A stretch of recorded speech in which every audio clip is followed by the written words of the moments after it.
the viewers of the YouTube channel Depth of Quran. Assalamu alaikum wa rahmatullahi wa barakatuhu. Today we welcome you to episode 18th episode of the YouTube channel Depth of Quran.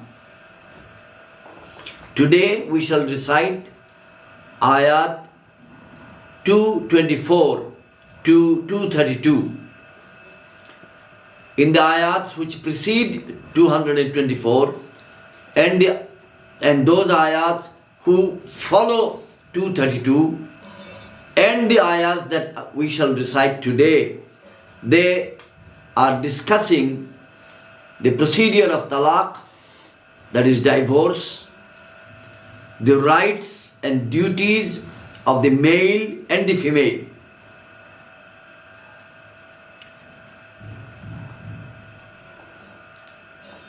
I shall first recite the Holy Darood Sharif and then I shall proceed for recitation. Then we shall go into English translation. Allahumma salli ala Muhammadin wa ala ali Muhammadin kama sallaita ala Ibrahim wa ala ali Ibrahim innaka Hamidum Majid. Allahumma barik ala Muhammadin wa ala ali Muhammadin kama barakta ala Ibrahim wa ala ali Ibrahim innaka Hamidum Majid. أعوذ بالله من الشيطان الرجيم بسم الله الرحمن الرحيم ولا تجعلوا الله عرضة لأيمانكم أن تبروا وتتقوا وتصلحوا بين الناس والله سميع عليم لا يؤاخذكم الله باللغو في أيمانكم ولكن تؤاخذكم بما كسبت قلوبكم والله غفور حليم للذين يعلون من نسائهم تربص أربعة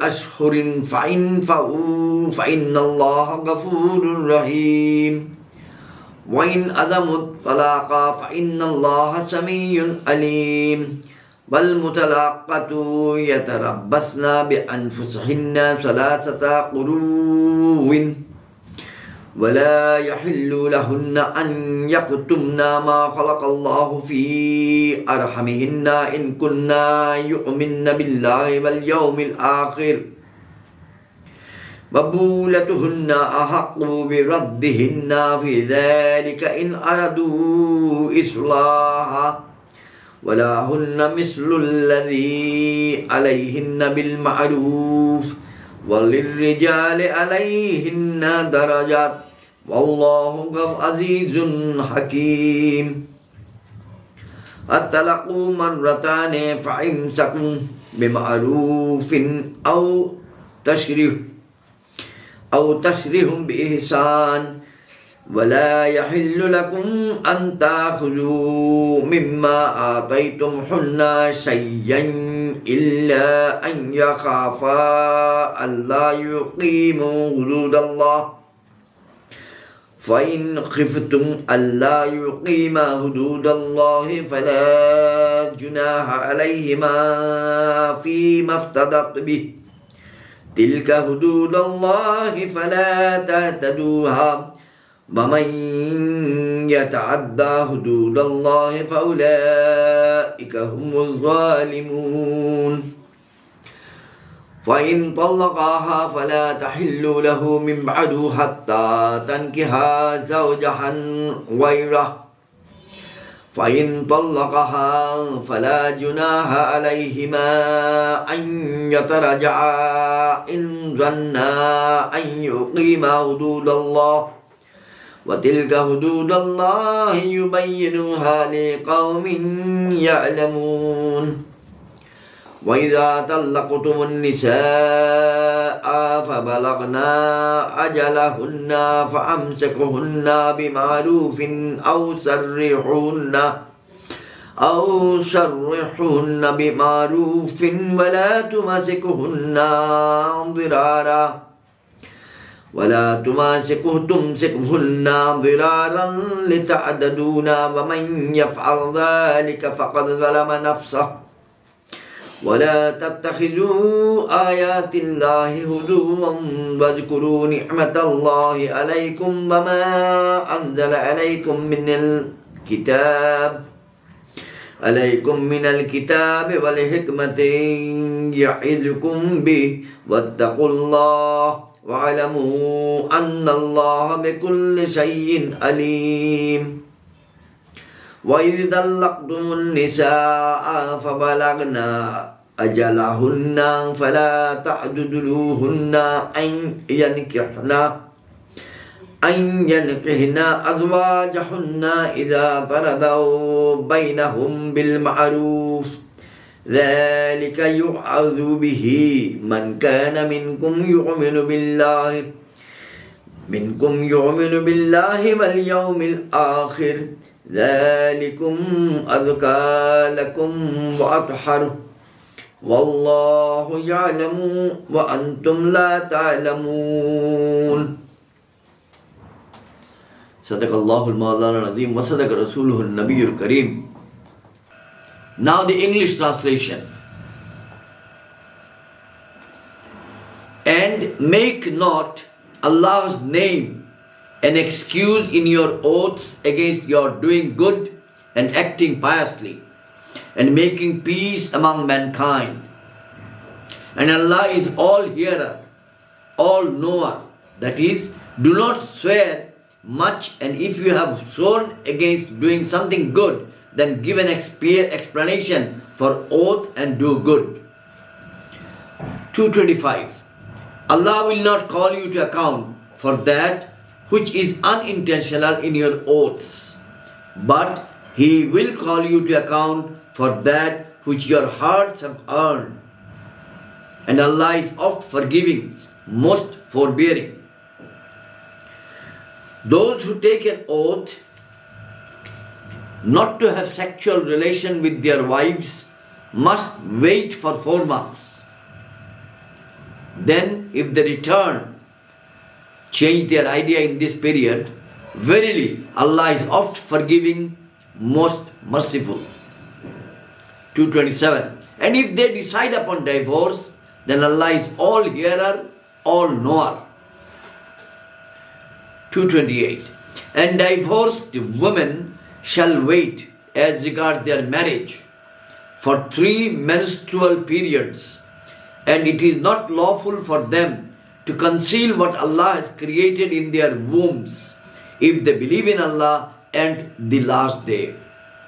And their husbands have the better right to take them back in that period, if they wish for reconciliation.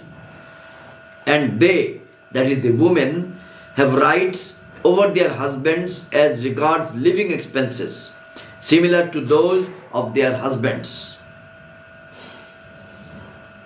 over them as regards obedience and respect. We explain again. Women have rights over their husbands as regards living expenses, similar to those of their husbands over them, over the women, as regards obedience and respect to what is reasonable. But men have a degree of responsibility over them. And Allah is Almighty, all-wise. 229. The divorce is twice.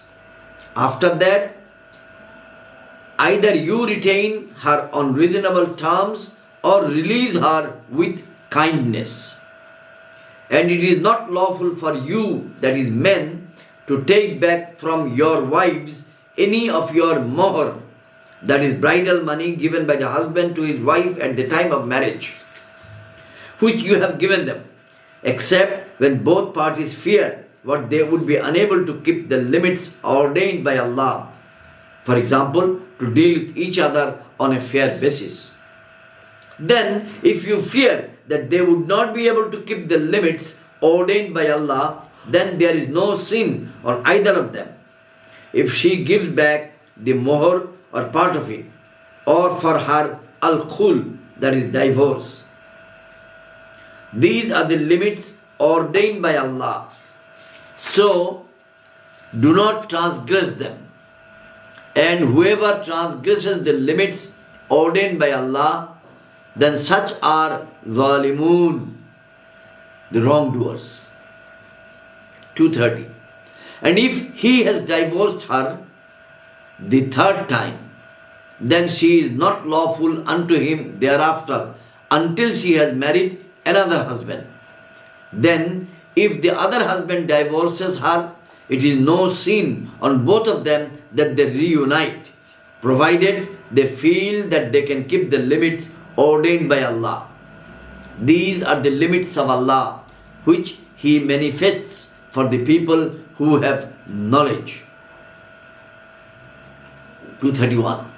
And when you have divorced women and they have fulfilled the terms of their prescribed period, either take them back on reasonable basis or set them free on reasonable basis.